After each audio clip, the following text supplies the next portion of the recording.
The number one thing you've got to do to help your manifestations, to make them work, is you got to stop making things gods. You got to stop making things idols. You got to stop making your problems, your issues, the things that you want to change a god, meaning you talk about it, you think about it, you dwell on it, you focus on it, and you have negative states attached to it. You've made it into an idol, into a force. You've built it up into a mountain that seems bigger than you, more powerful than you, and every day you go to its temple to worship it with your negative thoughts.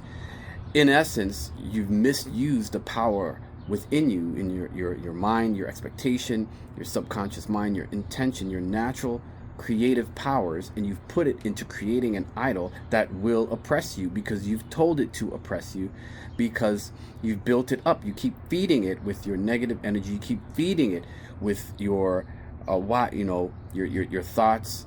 For example, people talk about creating or manifesting their soulmate, but all they do is complain about the opposite sex, or complain about why men are like this, or complain about why women are like this and women are like that. You can't trust women, you can't trust men, and they watch programs and podcasts that reinforce that belief. Then they think about that, they dwell upon that, and then they feel bad for not having a mate. They look at other people in relationships and feel that sense of loneliness and lack.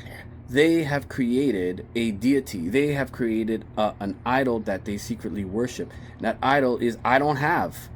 That's it. So stop doing that. Start taking your power back. Stop talking, thinking, focusing on what you don't want. I know it's a habit, but it's a habit you gotta break. Then their friends come. They join them in conversations about what they don't have. And then you have private prayers to that deity.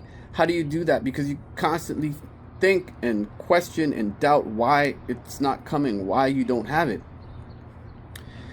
And I see it all the time. For example, someone else wants to lose weight. They think about how overweight they are. They talk about it. They dwell upon it. Then that triggers them to seek relief in that pattern of overeating or eating foods that bring them temporary comfort. Then they eat or they binge eat and they feel bad.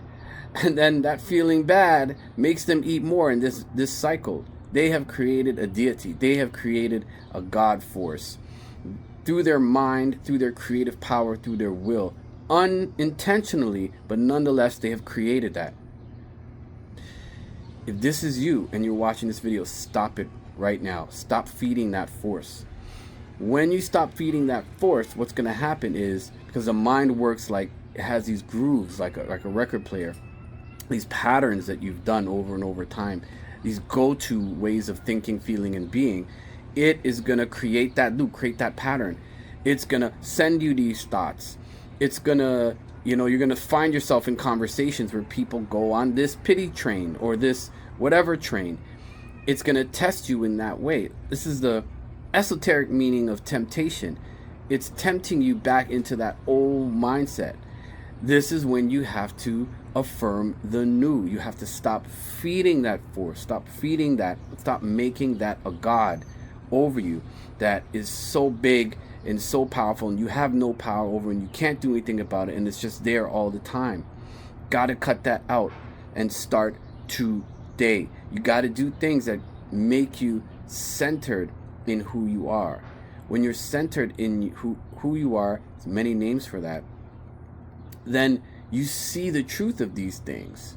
Even though your feelings come and make it feel true, you know you're not your feelings.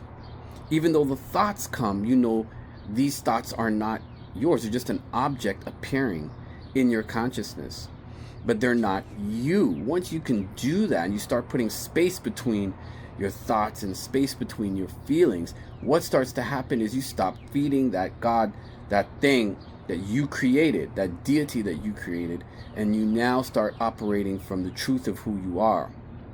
Now you're more in aligned with your manifestation. You're more aligned with the truth of who you are, and these things can start showing up in your life. This is why many teachers promote the idea of being indifferent, because when you're indifferent, or you can reach a state of neutrality, What that means is that you no longer fear that thing. You no longer believe that this thing is you and has this power over you. That means you are in the state where you are so centered in who you are that you're relaxed. So you're sending different signals out there into reality. You're now programming yourself to know, trust, and believe in you, in life, in the divine essence of things and power which you come from. And that trust opens you and puts you on a certain vibration, which allows you to bring in what you want now. That neutrality, that indifference. If you already had that thing, then you would be in that state. You wouldn't be in the wanting, desiring, lusting.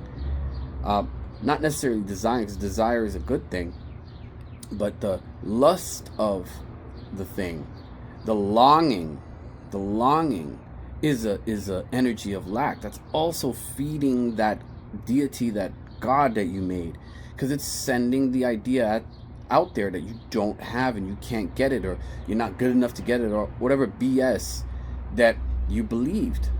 So I know it's not easy at first to achieve this state. That's why there's tools out there. There's plenty of tools on YouTube and plenty of teachers teaching these tools. I have a program as well, multiple programs that promote this state in you so you can make this your go-to automatic state. You see, your subconscious has a natural flow to it. It's not, and it's been documented by many studies. This flow is this, and I want you to listen up. It is wired to see the best in you. It highlights your strengths and downplays your weaknesses. It highlights the amazing things about you and makes you see that, makes you believe that, and it downplays your weaknesses. The studies have shown some of the top CEOs or successful people that are able to be consistent in achieving these big wins is they understand their weaknesses, they acknowledge them, they own up to them, but they haven't identified with them. Like, yeah, that's just a behavior, it's not me. Or, okay, this happened, take responsibility for it, but it's not who I am. It doesn't mean anything about me as a being. It's part of life. It's part of learning. It's lessons learned. And they quickly move through it and they focus on their strengths, the abilities that they have naturally to succeed, to be resilient, to be creative, to achieve. This mechanism is part of survival. If humans did not have that, they would have never been able to survive so long in the jungles of the world. Imagine ancient peoples living in the harshest conditions, worrying and stressing about their weaknesses. Oh, I missed that hunt yesterday. Maybe I'm not good enough to hunt that animal. Oh, maybe I can't do things good. No. Yeah, you missed the hunt. Okay, things happen. We learn from it. We move on. But I know how to hunt. I know how to stalk. I know how to create. So this is a natural mechanism. Let it work for you. Get rid of these deities, these gods in your mind, these idols that's in your problem. Let the something get your attention, whether it's this video, the sounds in the background, the beep beep beep. Let that be that alarm signal, that's telling you, hey, from this moment forward, I am stopping, and I'm no longer feeding these deities, these idols, these things, and I'm feeding the truth of who I am. I'm feeding my power. Trust me. And as you do that, everything starts to work in your favor.